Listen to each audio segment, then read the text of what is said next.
War breaking आप तक पहुंचा दे। ईरान ने खमनेई की खाली कुर्सी की तस्वीर देखिए जारी की है। इस वक्त की ये सबसे बड़ी खबर है। ईरान ने लिखा, हम अल्लाह के बंदे हैं, हम अल्लाह के लिए फिर लौटेंगे। ये वो तस्वीर है जो इस वक्त आपकी आंखों के सामने है। न्यूज़ 18 इंडिया एक्सक्लूसिव तस्वीर वॉर ब्रेकिंग के जरिए दिखा रहे हैं। देखिए खात्मा यहां पर खमनेई का कर दिया गया है, लेकिन इससे ईरान में जहां दुख है, ईरान जो कि गमज़दा नजर आ रहा है, तो अब इसके जरिए एक बड़ी चेतावनी भी ईरान की तरफ से दी जा रही है। यानी जो लग रहा था कि युद्ध क्या खमनेई के खात्मे के बाद टल जाएगा या वो भयंकर स्थिति यहां पर नहीं बनेगी, वो फिलहाल दूर दूर तक ऐसी होती हुई नजर नहीं आ रही है। ये खाली कुर्सी, ये खाली सत्ता इस वक्त बता रही है कि ईरान ने इसके साथ लिखा है कि हम अल्लाह के बंदे हैं, हम अल्लाह के लिए फिर लौटेंगे। यानी कि इतना तय है कि ये चेतावनी है, उस युद्ध की चेतावनी है जिसे लेकर ईरान पहले भी कह चुका है कि हम पर हमला हुआ तो हम रुकेंगे नहीं, झुकेंगे नहीं। और यही ठीक हुआ। जैसे ही अमेरिका इजराइल का ये अटैक यहाँ पर सामने आया तो ईरान ने भी कई यूएस बेस को अपना निशाना बनाया, लेकिन जैसे ये खबर निकलकर सामने आई कि खमनेई का खात्मा हो चुका है, खमनेई की मौत हो चुकी है, उसके बाद ईरान का गुस्सा नजर आया, ईरान से की रोती बिलखती वो तस्वीर भी नजर आई, जो कि अब एक बड़ी चेतावनी के तौर पर है। ये खाली कुर्सी देख लीजिए, सर्वोच्च नेता यानी कि सीधा कनेक्शन जिसका ईश्वर से कहा जाता है। ये एक वो सबसे बड़ा धार्मिक पद होता है जहां पर वो सुप्रीम लीडर जो जनप्रतिनिधि नहीं होता है। अब दूसरी भाषा में कहे तो ये तानाशाह, यानी कि जो कह दिया वो कह दिया, जो कह दिया वो पत्थर की लकीर है, उसे कोई नहीं बदल सकता। मतलब वो खुदा के जरिए कहा गया शब्द है, जो भी खमनेई ने कह दिया है। वो दूसरे सर्वोच्च नेता यहां पर रहे, इतिहास के पन्नों को पलटेंगे तो उससे पहले खुमैनी रहे, जो कि संस्थापक उसके रहे, जिनके पोते का नाम भी सामने आ रहा था कि वो भी एक बड़े दावेदार हो सकते हैं। जी, तो देखिए क्या अलग अलग तस्वीरें वहां से इस वक्त सामने आ रही हैं ईरान से। ये सब हम आपको लगातार न्यूज़ 18 इंडिया के जरिए पहुंचा रहे हैं। और इस वक्त यूएस से वरिष्ठ पत्रकार जीनिया बहल इस वक्त हमारे साथ जुड़ रही हैं। जीनिया, पहले तो आपका बहुत बहुत स्वागत है न्यूज़ 18 इंडिया पर। जानना चाहेंगे क्या स्ट्रैटेजी इस वक्त अमेरिका आगे लेकर चल रहा है। ईरान को जो वो तोड़ना चाहता था, ईरान को तोड़ता वो दिख रहा है, लेकिन अब आगे का रास्ता क्या?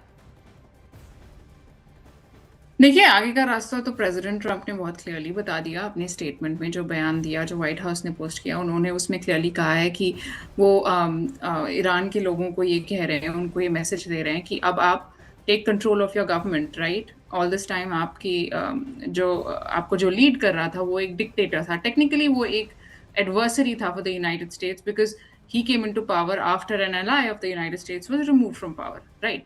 तो वो चाहता, ट्रंप यही बोल रहे हैं लोगों को, वहाँ के लोगों को, कि आप take over your government, take control, right. But एक तरीके से ट्रंप और यूएस ईरान पे कब्जा करना चाहता है। दोनों इजराइल और यूएस की ये मिली, this is a result of their partnership to do this and to capture Iran and to get rid of and वो अब कामयाब हुए हैं वहाँ के सुप्रीम लीडर को मारने में, जैसा कि ईरान के स्टेट टेलीविजन ने भी कंफर्म कर दिया है। तो अमेरिका की यही स्ट्रैटेजी रहेगी कि गवर्नमेंट, वहाँ की जो लीडरशिप है उसको कैसे कंट्रोल में लाया जाए और वहाँ पे कोई ऐसा सुप्रीम लीडर बैठे जो एक लेकिन क्या हमारे, क्योंकि देखिए कल भी जो हमले यहाँ पर हुए उसके बाद 8 अलग अलग देशों पे ईरान ने तुरंत अटैक यहाँ पर कर दिया। इसकी उम्मीद नहीं की जा रही थी, लेकिन उसने ये हमले किए। उसके बाद अमेरिकी एयर बेसिस को बाकायदा अमेरिका को अपने तमाम जवानों को वहां से हटाना पड़ा, रिट्रीव करना पड़ा।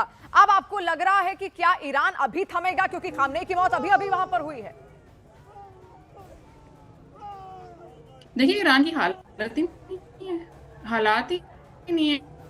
वहाँ पे इकोनॉमिक क्राइसिस है because of the sanctions imposed by the United states. Iran की जो आर्थिक स्थिति है वो काफी कंट्रोल करने की कोशिश करी थी अमेरिका ने, लेकिन इतनी कामयाबी हासिल वो नहीं कर पाए। अब उस पर वो सबसे ज्यादा जोर लगाएंगे कि एनी न्यूक्लियर वेपन्स और nuclear technology with regards to weapons जो ईरान पोजेस करता है उसको ओब्लिटरेट करने की कोशिश करें। और ये जानना जरूरी है कि इतिहास को अगर हम देखें तो अमेरिका ने पहला रिएक्टर सप्लाई किया था ईरान को, before diplomatic ties were cut in 1957, right. और अमेरिका ने यूरेनियम सप्लाई किया था। अब वो चाहते हैं कि वही जो प्रोग्राम जो ईरान ने एस्टैब्लिश किया है वो उसको ओब्लिटरेट कर दे। लेकिन हमला वो सब करना ठीक है, ईरान की मिलिट्री, ईरान ने वो अभी थ्रेट्स लागू किए हैं, लेकिन मुझे लगता है कि उनकी तरफ से एक फ्यूटाइल एफर्ट है। Because as I said US और इजराइल और यूएई सब मिल के उन्होंने एक तरीके से ईरान पे ये कब्जा किया है.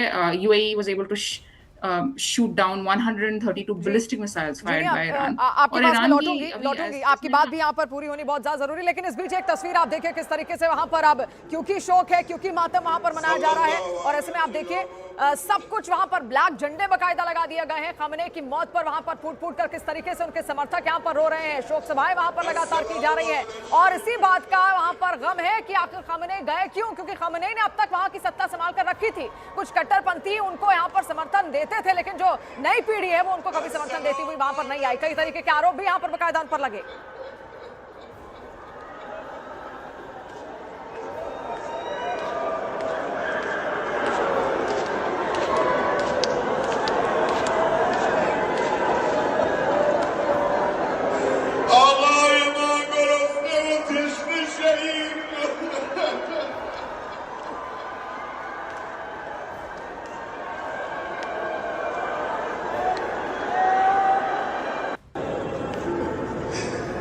सल्लल्लाहु अलैहि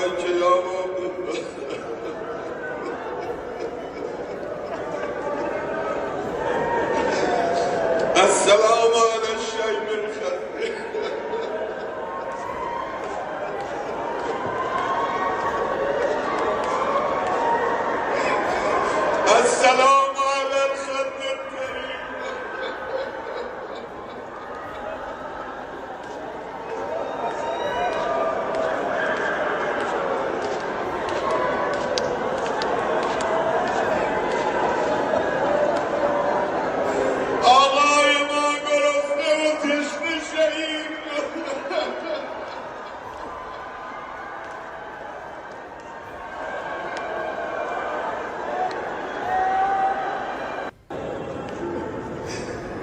सल्लल्लाहु अलैहि अस्सलाम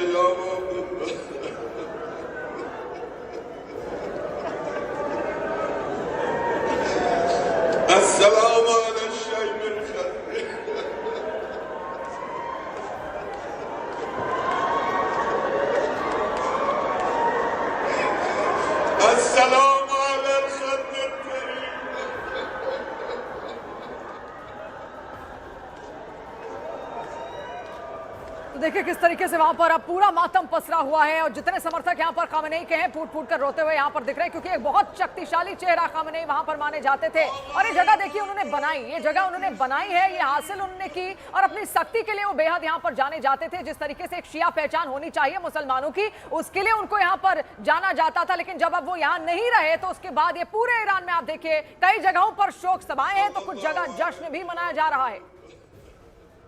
और देखिए जीनिया लगातार हमारे साथ बनी हुई हैं, यूएस से वरिष्ठ पत्रकार भी लगातार हमारे साथ यहां पर हैं. जीनिया, आपने कहा कि बातचीत के लिए ट्रंप बिल्कुल तैयार हैं. ट्रंप का एक ट्वीट भी बकायदा यहां पर सामने आया कि हम डिप्लोमेटिक बातचीत के लिए रेडी हैं. लेकिन सवाल यह है, जैसे हम यहां कई सारे डिप्लोमेट्स और जो राजनयिक हैं उनसे बात भी यहां पर हम कर रहे थे, उनका यह कहना था कि अब बातचीत आप किससे करोगे, वहां पर कौन सा ऐसा चेहरा रह गया है जिससे आप उम्मीद कर रहे हैं ईरान में की बातचीत हो पाए.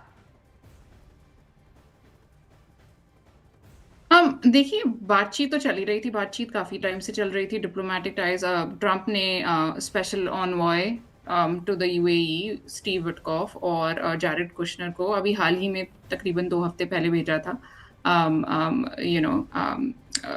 बगदादी फॉरेन मिनिस्टर से मिलने के लिए. तो बातचीत तो चली रही थी, लेकिन अब वही जैसा कि आपने कहा बातचीत का फायदा ही क्या है. अब तो उनके सुप्रीम लीडर को मार दिया गया है. बहुत सारे ऐसे ऑफिशियल्स हैं जिनको मार दिया गया है. मिलिट्री को डिसमेंटल करने की बात बोली है डिफेंस सेक्रेटरी पीट हेक्सेट ने. तो एट दिस पॉइंट, और ट्रंप ने क्या बोला है लोगों को, वहाँ पे काफ़ी टाइम से प्रोटेस्ट चल रही हैं, एंटी इस्टेब्लिशमेंट प्रोटेस्ट चल रही हैं, और ट्रंप कब से उन लोगों को उत्साह रहा है कि take control of your government. और ट्रंप अभी भी ये कह रहा है कि ये मौका आपको जनरेशन्स तक नहीं मिलेगा कि आप अभी अपनी government take control so that you're not ruled by a dictator such as Khamenei again. So the motive is very clear here for the United States. Take control of Iran and establish a government that is an ally of the United States, unlike जी जीनिया. और देखिए नजर इसी बात पर बनी हुई है कि अब अमेरिका का अगला कदम क्या होगा और ईरान का अगला कदम क्या होगा. आप हमारे साथ जुड़ी, बहुत शुक्रिया आपका. तो तस्वीर आप ये देखिए, खाली कुर्सी, खाली सत्ता का भी इशारा यहां पर कर रही है कि सत्ता खाली हो चुकी है, लेकिन अगला चेहरा आखिर कौन होगा, इसी का इंतजार यहां पर है।